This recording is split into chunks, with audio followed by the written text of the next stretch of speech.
اعوذ باللہ من الشیطان الرجیم بسم اللہ الرحمن الرحیم۔ تعبیر اور وظیفہ چینل میں خوش آمدید۔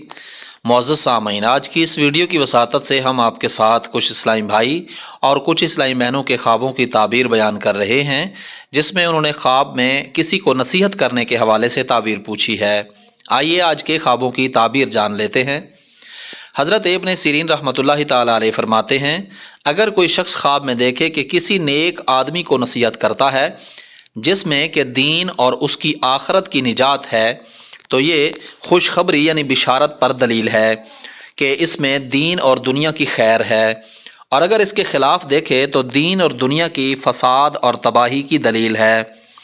حضرت جابر مغربی رحمۃ اللہ تعالیٰ علیہ فرماتے ہیں کہ خواب میں کسی کو نصیحت کرنا کہ جس میں اس کے دین کی اصلاح ہے تو وہ نیک ہے، اور نصیحت دینے والا فرشتہ مقرب ہے کہ صاحب خواب کو خیرات کی بشارت دیتا ہے جو اس کو حاصل ہوگی تاکہ وہ شکریہ ادا کرے۔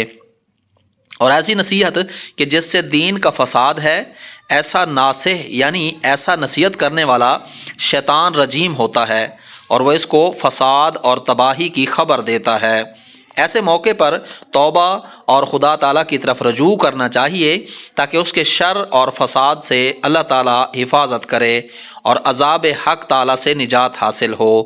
محترم سامعین، آج کی اس ویڈیو کی وساطت سے ہم نے آپ کے ساتھ خواب میں نصیحت کرنے کے حوالے سے مکمل اسلامک تعبیر بیان کی ہے۔ امید ہے آج کی آپ کو ویڈیو پسند آئی ہوگی۔ آنے والی ویڈیو تک کے لیے اپنا اور اپنے اس چینل کا خیال رکھیے گا۔ تب تک کے لیے اللہ حافظ۔